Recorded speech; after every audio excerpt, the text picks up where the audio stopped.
Bonjour et bienvenue sur notre chaîne Plume de Gaïa, la chaîne de Daisy et Julie Baudin. Nous sommes autrices aux éditions Erol. Nous avons écrit de nombreux ouvrages sur le thème du féminin sacré, de la médiumnité, des cercles de femmes et également nous avons créé des oracles grâce aussi à la magie de notre illustratrice Christine Chauvet. Aujourd'hui, nous allons voir ensemble comment il est possible d'utiliser un oracle, nos oracles thérapeutiques, à des fins médiumniques. Il faut savoir que à la base, ces oracles ont tous été écrits par voie de canalisation. Les guides nous ont transmis le nombre de cartes, également le titre des cartes et les messages qui doivent apparaître pour chaque carte. Par conséquent, déjà, ces oracles thérapeutiques sont aussi une clé vers votre médiumnité. Alors, comment faire lorsque l'on souhaite utiliser notre oracle, l'un de nos oracles, à des fins médiumniques? Nous vous conseillons dans un premier temps d'utiliser l'oracle Féminité Sacrée et l'oracle des mantras des femmes lumière. Ces deux oracles seront déjà des alliés pour votre chemin médiumnique d'accompagnement lorsque des personnes souhaitent vous consulter au niveau médiumnique ou lorsque vous avez besoin de mieux comprendre ce que la vie souhaite vous apporter. Alors concrètement, eh bien c'est très simple. Comme un tarot de Marseille, vous allez mélanger les cartes dans un premier temps et demander effectivement quel est le message par rapport à une dynamique. Alors, on va regarder dans la notion d'amour. Ce que je vais vous proposer aujourd'hui, ça va être de choisir parmi 3 cartes quel est le message que l'on peut retrouver au travers de cet oracle, son message médiumnique. D'accord? Donc, dans la relation sentimentale que vous avez à l'heure actuelle, les premières personnes vont avoir la carte 1, celles qui sentent l'énergie de la carte 1.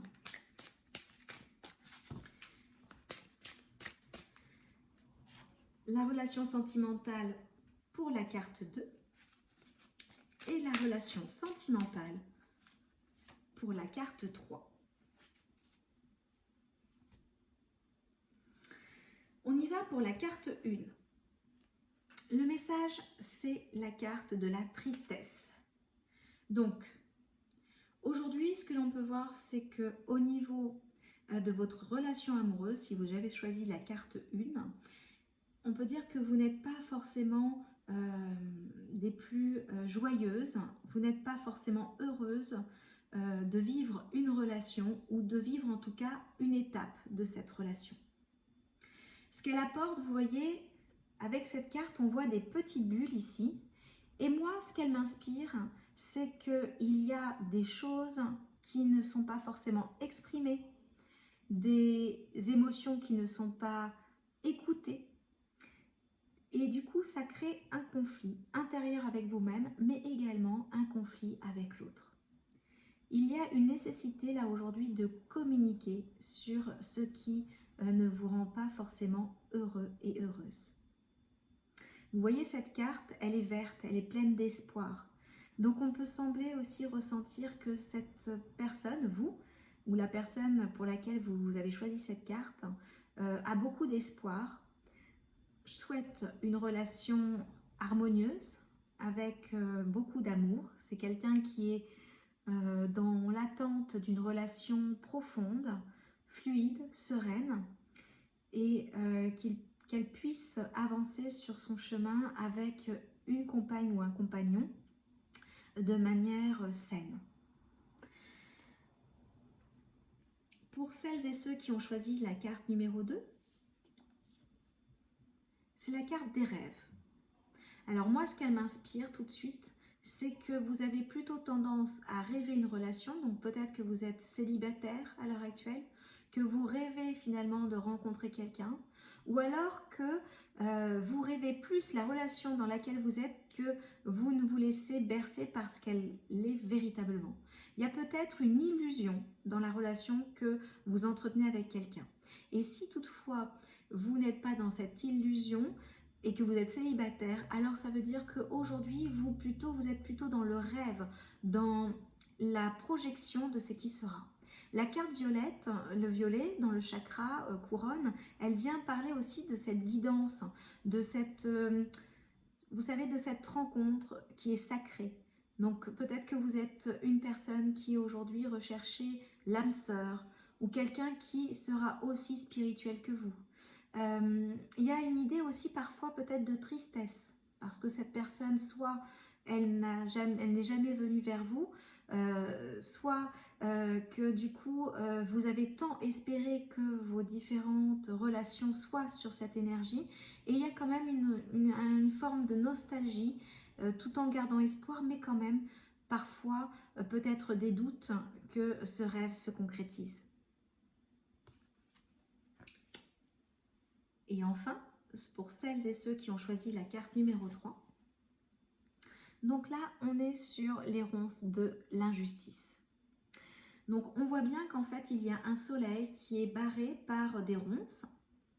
Et je dirais que là, vous êtes sur un chemin où sentimentalement, il y a peut-être des conflits, des incompréhensions, une situation qui est difficilement dépassable. Vous avez le sentiment que la personne est à la fois proche de vous, mais que vous ne pouvez pas l'atteindre. Peut-être que c'est quelqu'un qui est silencieux, qui par contre vous aime, puisqu'il y a le soleil qui est bien là, donc une personne qui est vraiment en amour pour vous, mais où elle met quand même des limites, elle met de la distance, elle ne vous permet pas d'accéder le plus proche, au plus proche d'elle-même. Peut-être que c'est vous qui avez aussi cette difficulté à pouvoir vous ouvrir totalement dans cette relation. En tout cas, aujourd'hui, vous avez le sentiment que c'est injuste, alors que cette relation pourrait être une belle relation pleine d'amour, mais il y a effectivement des résistances. Lorsque vous avez ces tirages, il vous est possible effectivement d'utiliser l'oracle des 13 lunes pour aller chercher quels outils pour dépasser cette injustice ou cette difficulté à pouvoir entrer en résonance ou en partage réel avec l'autre. Ça permettrait aussi d'aller chercher quels sont les outils pour avoir confiance et pour projeter dans une énergie plus réelle votre envie, ou même de comment dépasser cette tristesse, cette libération. Avec l'oracle 13 lunes, vous pourriez, lors de la médiumnité, tirer une carte pour voir qu'est-ce qui bloque chez vous cette relation. Qu'est-ce qui empêche finalement à l'intérieur de vous, qui est dans la dualité, pour que ce rêve ne devienne pas réel. Ou également, au niveau de la tristesse, à quoi cela fait référence dans votre histoire passée, dans votre enfance. Et enfin, avec les mantras des femmes lumière, on va recouvrir les 3 cartes. Alors, pour celles qui ont choisi et ceux qui ont choisi la carte numéro 1, quel est le message? Hop, elle tombe, on va la mettre ici. Pour ceux et celles qui ont choisi la carte numéro 2, quel est le mantra? Hop. Pour celles et ceux qui ont choisi la carte numéro 3, quel est le mantra qui va être utile dans votre accompagnement médiumnique? Alors, pour ceux qui ont choisi la première carte où il y avait le voyage de la tristesse, le mantra qui est apparu, c'est « J'ose exprimer mes émotions ». Vous voyez que finalement, ce que l'on exprimait tout à l'heure par rapport à cette carte vient renforcer le message. Vous pouvez ainsi, par la médiumnité, avec l'oracle des mantras des femmes lumière, vous permettre de vous confirmer les ressentis que vous aviez au départ. Cette carte, je vous la lis. « J'ose exprimer mes émotions. Elles ont longtemps tambouriné en moi, activant des forces intérieures parfois disparates, dignes de montagnes russes chahutantes. Depuis que j'ose les exprimer, elles se tempèrent et se révèlent avec nuance et affirmation, équilibre et quiétude qui s'enracinent en moi. » Vous voyez, par rapport à ce que l'on a pu tout à l'heure exprimer par rapport à la carte au niveau de la médiumnité, le mantra vient raffirmer ce message. Pour celles et ceux qui ont choisi la carte numéro 2, vous aviez la carte des rêves, la pousse des rêves. Et là, vous voyez, ce qui est marrant, c'est que nous étions avec la carte violette et nous avons encore une carte violette. Et cette carte mantra, c'est une grâce spirituelle. Je vous lis le message. En déployant mon aura, je m'ouvre à plus grand et me sens relié à la lumière universelle, à ce grand tout, invisible mais perceptible. Connecté et totalement traversé par les énergies du monde, je ressens la grâce spirituelle qui m'inonde et me bénit. Souvenez-vous, on avait évoqué avec cette carte tout à l'heure que vous avez choisi cette idée de vouloir être connecté à l'âme sœur, à quelque chose de beaucoup plus spirituel, de beaucoup plus profond.